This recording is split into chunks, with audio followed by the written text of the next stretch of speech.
E ci siamo, appuntamento con l'idrocultura. Allora, io sto percorrendo tutto un percorso che non avrei mai creduto, che non avrei mai pensato. Perché? Perché oggi parliamo delle Cattleya. Le Cattleya le ho sempre lasciate indietro, non perché non fossero bellissime, ma perché io avevo paura, sapendo che sono delicate, di fare pasticci. E non pensavo mai che oggi sarei arrivato a proporvi quello che sta succedendo, cioè che la Cattleya può essere coltivata nel vaso autoirrigante, nel laccio della scarpa, però vi faccio vedere quello che succede.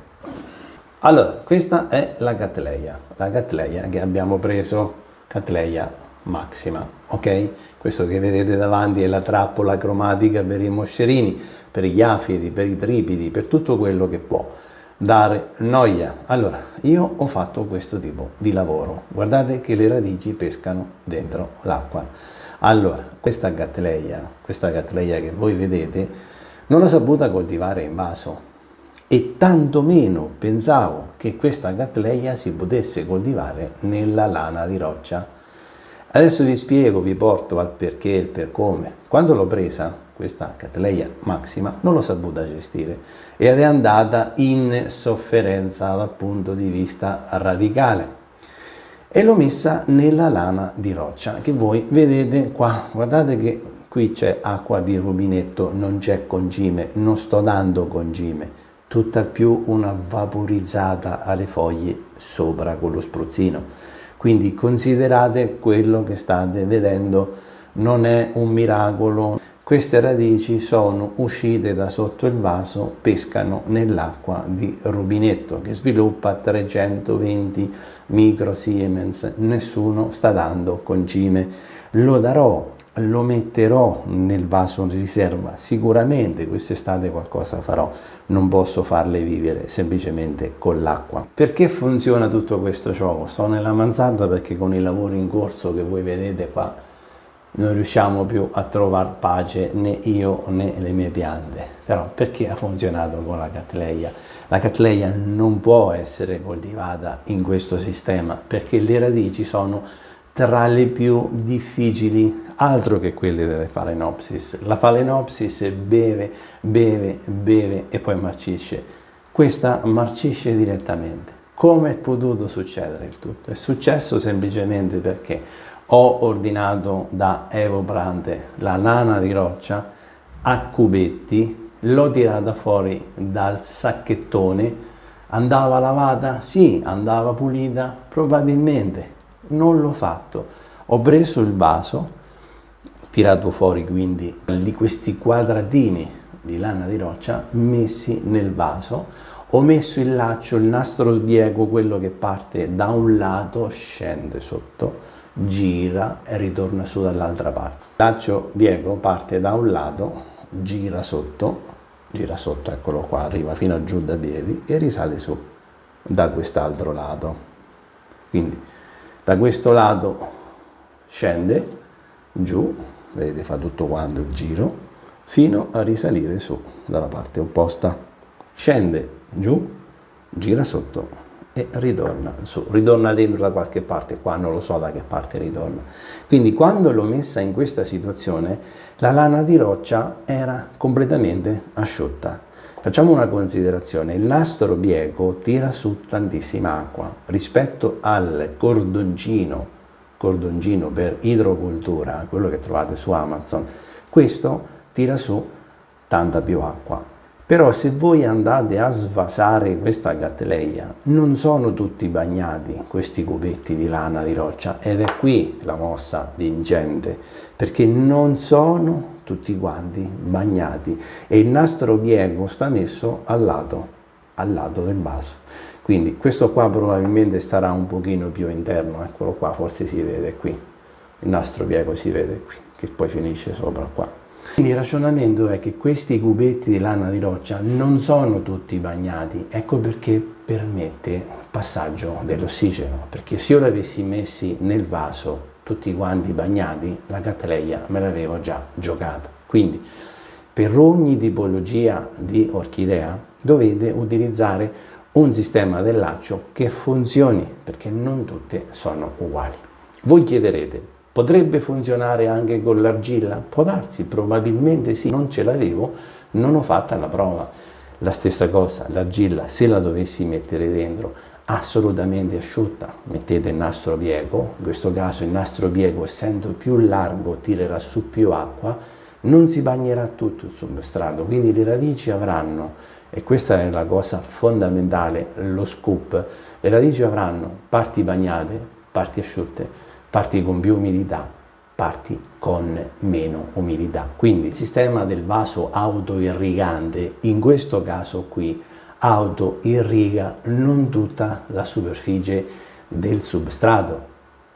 E questa cosa è particolarmente gradita dalle radici della Cattleya. Questa è una Cattleya massima, perché quando l'ho presa, nel mio non saper fare la gestione delle bagnature, mi si è divisa in due.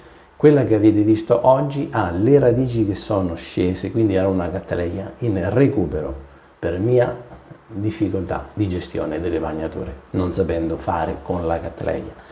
Le radici che vedete sono tutte quante nate per conto loro e sono scese nell'acqua di rubinetto, quindi non stanno a contatto se non altro che con solo acqua di rubinetto. Questo è quello che potete vedere, radici che stanno scendendo e a contatto, a stretto contatto con l'acqua. La giriamo dall'altra parte, vedete tutto quello che riguarda l'apparato radicale. E questa è la situazione, quindi attualmente abbiamo una radice che sta addirittura a contatto con il nastro biego, una radice sta scendendo, le radici sono attive perché vedete la punta verde e anche l'altra radice, le altre due radici stanno a stretto contatto con il nastro biego e queste hanno fatto adesione, si sono agganciate le radici a nastro biego. In questa Cattleya massima voi vedete come la radice l'ha scelto lei, io non l'ho buttata in acqua, l'ha scelto lei di andarsi ad agganciare, di andare ad aderire al nastro biego. Non l'ho fatto io, non io ho comandato io di scendere giù in acqua, stiamo coltivando una Cattleya con le radici in acqua. Purtroppo sono scese giù loro e loro vivranno modificandosi in quell'ambiente. Quindi non è il mio consiglio quello di dirvi prendete, coltivate una Cattleya in acqua, no. Il discorso è che era un sistema tipo vaso Leguzza, quindi la radice andava a trovare umidità nel fondo del vaso ci sono i fori, sono uscite le radici fuori e vivono così. Andiamo a vedere quell'altra Cattleya, sempre massima, frutto della divisione di un'unica pianta per mia cattiva gestione delle bagnature. E questa è la seconda Cattleya massima, che voi vedete qui, Cattleya massima, presa da Nardotto, c'è il nome, qui non nascondiamo niente, in questo mio canale non si nasconde nulla. Guardate, le radici sono un pochino più verdi, perché evidentemente in questo punto qui c'è il nastro biego che voi vedete qui sopra, questo è il nastro biego, il quale determina una colorazione più verde delle radici che sono più a contatto con l'umidità. Il nastro biego, questo che gira sempre sotto che voi vedete, questa Cattleya qua avete visto che ha delle radici con una colorazione più verde. Perché la colorazione più verde? Perché le radici sono a stretto contatto con l'umidità. Questi pezzettini di lana di roccia sono asciutti, non sono tutti bagnati, quindi questa è la cosa importante. Guardate, facciamo una cosa. Guardate, qui sta scolando tutto, tanto qui è tutta una dimostrazione delle cose. Vedete le radici come sono? Vedete? Le radici si stanno modificando per vivere in questo contesto. Anche questo vaso qui non aveva assolutamente radici, tutte quelle che vedete sono radici che stanno venendo fuori per conto loro. Guardate la punta verde attiva, il fatto che siano di questo colore significa che in questo vaso c'è più concentrazione di umidità. Questa è una radice che sta venendo fuori, questo è il substrato che io alla mattina un pochino di più vaporizzo la parte superficiale, vedete che è più verde, giusto per dare un po' di concime sulla parte superiore del vaso, perché come vi dicevo sotto prendono solo acqua. Questo è il nastro piego e questa è la situazione. Probabilmente potrei anche non vaporizzarle sopra, perché tutta la vaporizzazione sopra non serve, in quanto questo vaso è già abbastanza pieno. Quindi vedete che da vaso a vaso cambia la situazione. Questo, il fatto che io vaporizzo sopra per dare un pochino di concime, per dare un pochino più di sostanza alla sola acqua di rubinetto, potrebbe non servire. Quindi ogni vaso è a sé, 2 Cattleya maxima, 2 modi di reagire diverso delle radici. Quindi non è che Daniele vi dice fate come vi pare, buttate tutto dentro l'acqua. Stiamo coltivando le orchidee, 2 Cattleya maxima, 2 modi di prendere l'umidità, 2 tipologie di radice. Una mi rimane nel vaso, non scende, forse c'è parecchia umidità, quindi le radici sono più verdi.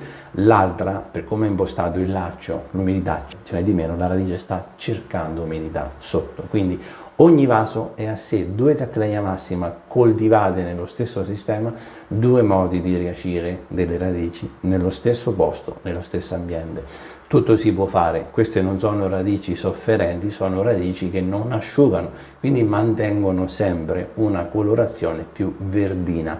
L'altra è una cosa, diciamo, anomala, perché mantengono la parte bianca e la punta verde anche inserite nell'acqua. Quindi ogni pianta è a sé. Queste sono 2 divisioni di un'unica pianta, 2 reazioni diverse, nello stesso posto, nella stessa luce, nella stessa umidità, nella stessa temperatura. Ogni pianta è a sé. È come noi esseri umani, non è che tutte quelle che mettiamo in laccio devono per forza rispettare un paradigma.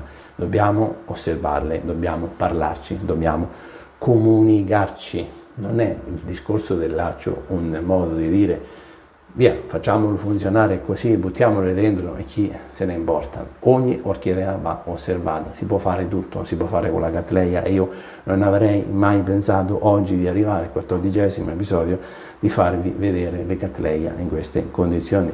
Quindi tutto si può fare, ma fatelo coscienziosamente. Non potete partire con una Cattleya se non avete esperienza, però vi ho fatto vedere un sistema in cui si può fare facendolo molto più facilmente. Lana di roccia presa dal sacchetto, asciutta, messa dentro, nastro piego, inserita la Cattleya, discorso parte in automatico da sé. Addirittura non stanno prendendo concime, se non a livello superficiale, ma dal video che vi ho fatto vedere, questa seconda Cattleya a livello superficiale forse posso lasciar perdere, perché è già piena di umidità. Rischio di dargli un'umidità che appartiene più ai Paphiopedilum e non alle Cattleya. Discorso chiaro, tutto si può fare. Non è la coltivazione delle orchidee una scienza esatta, quindi siccome non è esatta possiamo fare tanti discorsi. Forse oggi la tecnologia ha fatto sì che la scienza esatta è sulle Phalaenopsis, perché le coltivano con microceppe nelle grandi distribuzioni e loro ricevono tutto quello che devono ricevere, monitorato, controllato dalle macchine. Quindi una cosa importante, iscrivetevi al gruppo Orchidee, un mondo fantastico, perché lì siamo tanti, discutiamo di tutto, accettiamo tanti punti di vista per crescere, stabiliamo delle regole per non far sì che 21.000 persone, ognuno di testa sua, coltiva come vuole, un minimo di base, un minimo di partenza, giusto per chi inizia a non sentire 1500 discorsi differenti. Però se acquistate dimestichezza con le cose, coltivare le orchidee è una soddisfazione, e noi vogliamo che proviate piacere e soddisfazione nella coltivazione di orchidee. La Cattleya era qualcosa che ci tenevo a farvi vedere. E questo è tutto. Ciao, vi aspetto al prossimo appuntamento.